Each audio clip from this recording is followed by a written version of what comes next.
Hasn't been this bipartisan for quite a few estimates, Senator Carr.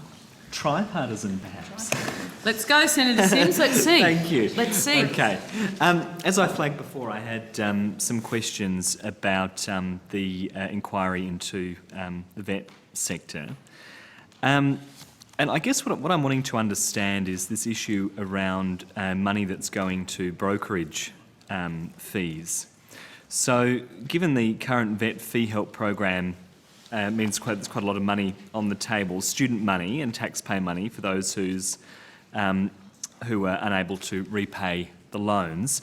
Has the department done any modelling looking on exactly how much vet and fee help money is going to these brokers? Senator, perhaps if I could start by just explaining the flow of the money, Yep. and then we might hopefully Yes. get to the more direct answer to your question.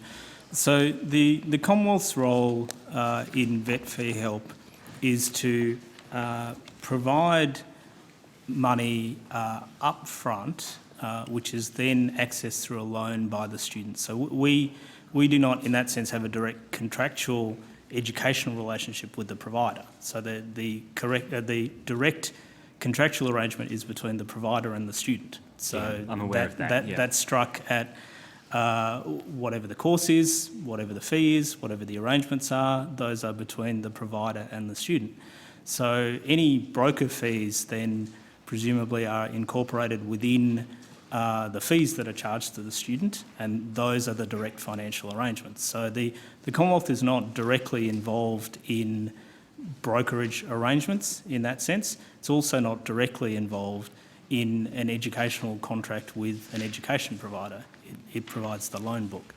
Now, given the degree of concern around the behaviour of some of the brokers, that's clearly been a concern in the broader vet market and a concern for the operation of vet fee help more broadly.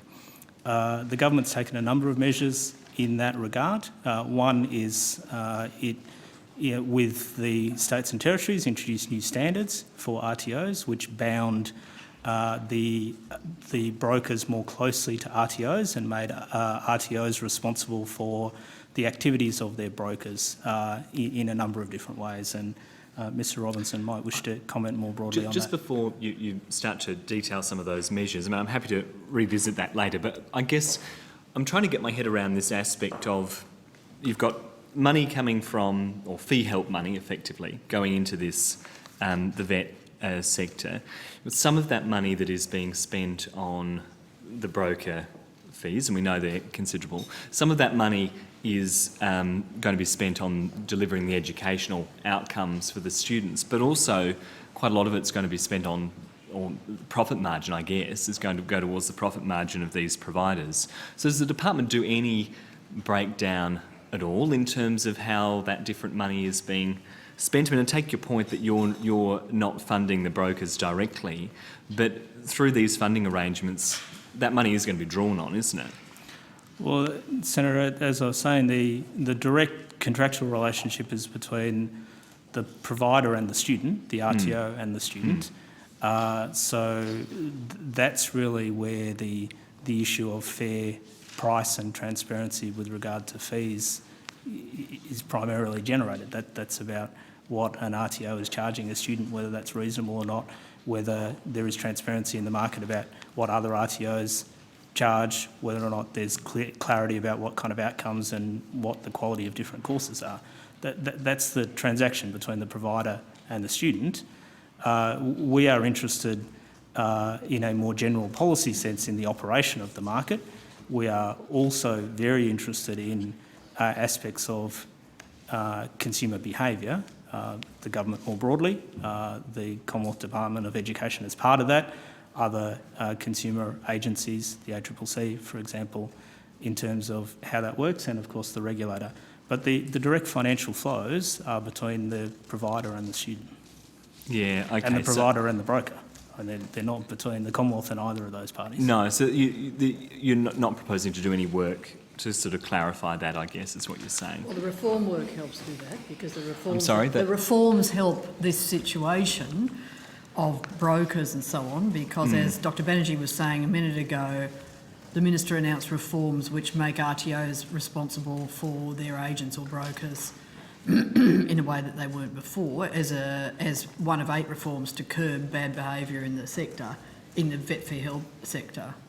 And in terms of transparency, we've also introduced the requirement that when the student fills out the request for a loan, the form will have on it that the broker is getting a commission, and in addition we'll be bringing in requirements that the commission is disclosed to the student. Yeah, but so these bodies are setting the fees, the money's going to them with the student.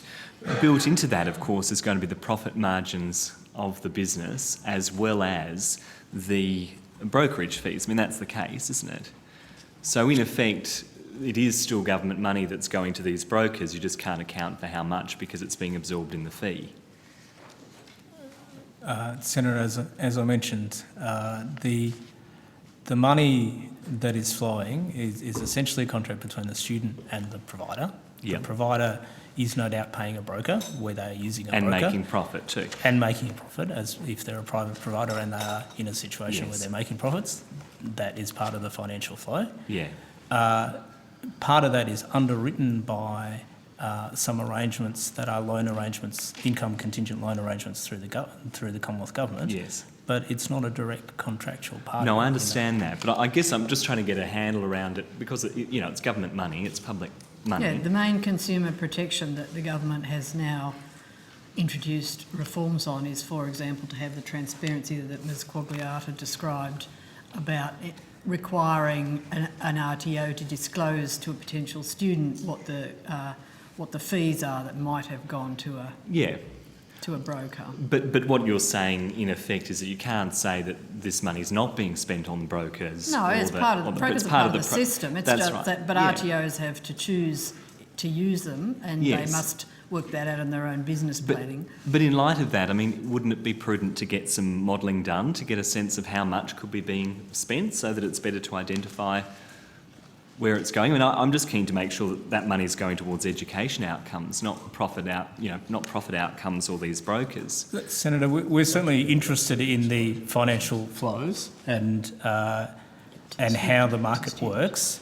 I'm just making the point that on a case-by-case basis, these are commercial arrangements that we don't have visibility on. Yeah. In the overall sense of how the market works, where the money is going and whether or not it's operating effectively, absolutely we do analysis on that. Yeah, okay. All right, I'll move on.